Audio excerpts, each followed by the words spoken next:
Hi, I'm Shannon, and this is my sheep's heart dissection.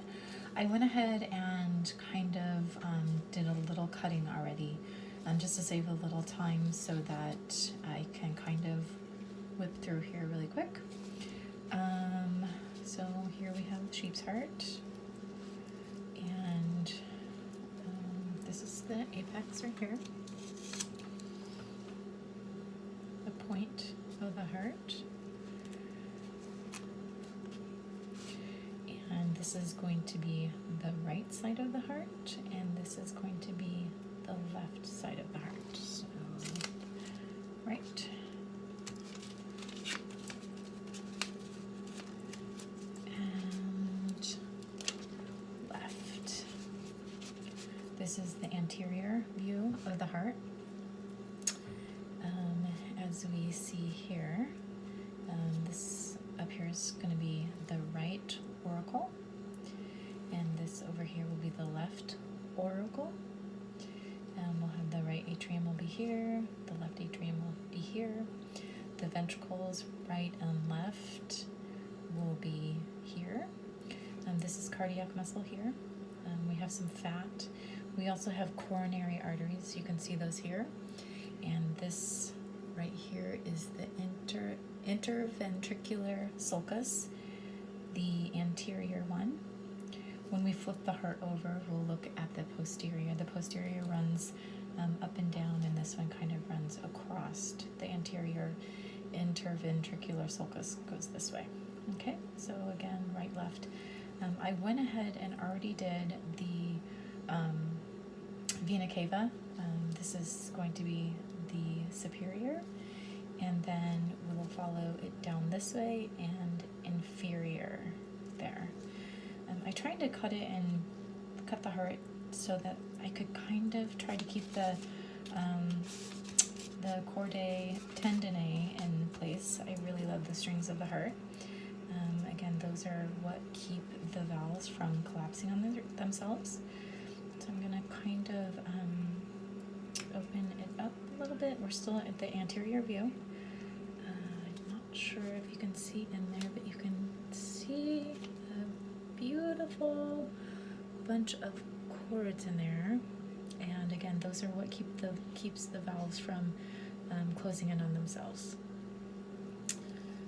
So that's that. I'm going to flip the heart over. This will be the posterior view.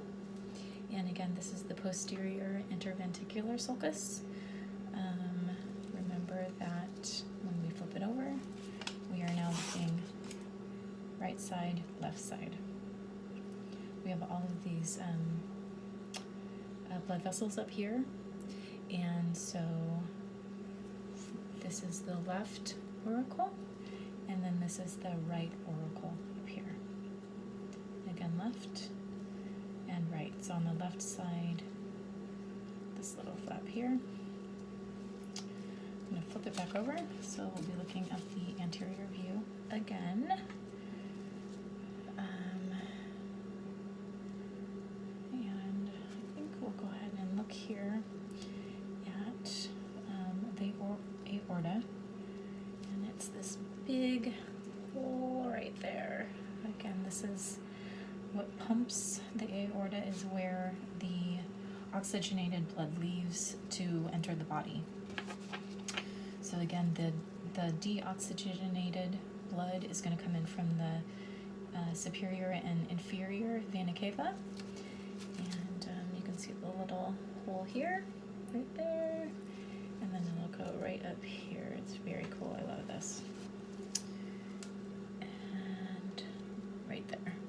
So this is where the deoxygenated blood comes in.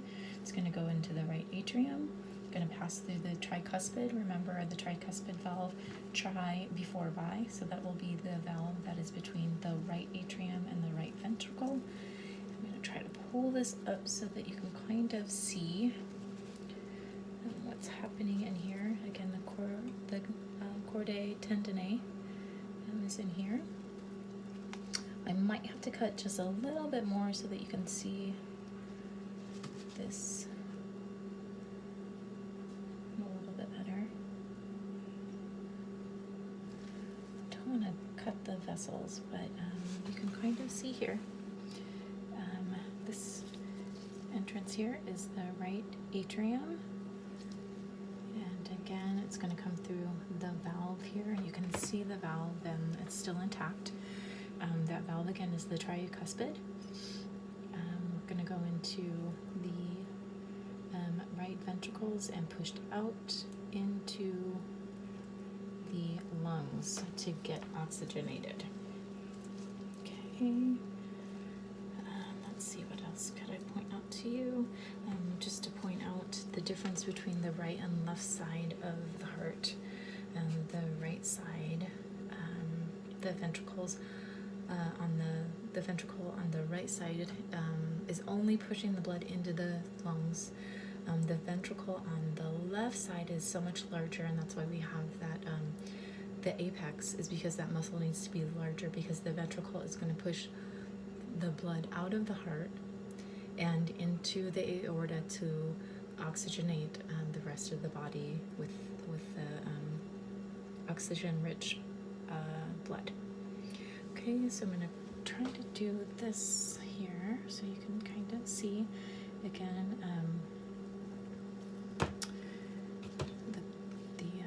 You can see the valves. There is a little entrance here.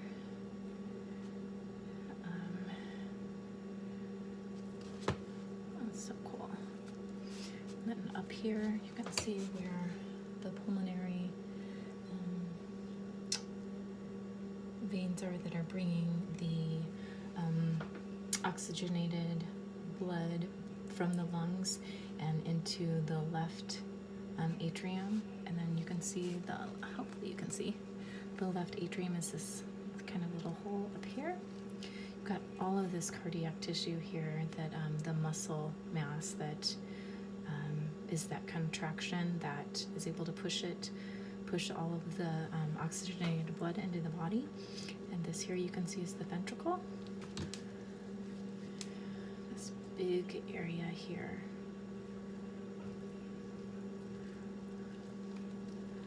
Right in here.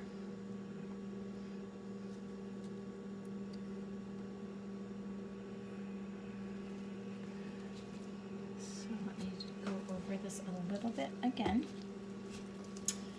Okay, so again, this is the posterior side, and this is the anterior side. Again, right, left. When I flip it over, left, right. I'll flip it back that way. And we have the apex there. We have the auricles up here. I'm gonna flip it back over again. The right side of the heart here. The atrium on both sides, right and left.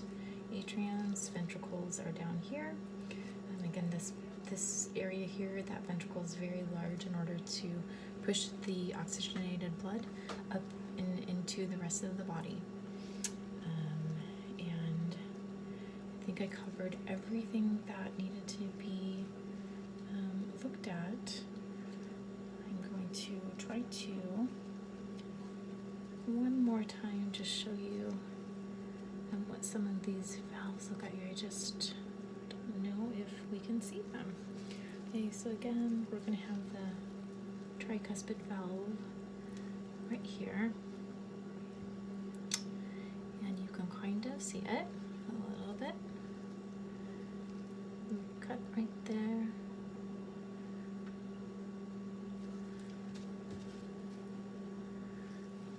The blood's going to come in here.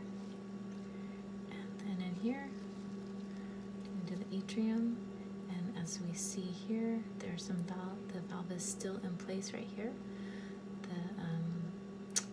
The strings of the heart, the chordae tendineae, is right here, making sure that that valve does not collapse on itself. Coming down into the right atrium. Okay, coming up here into the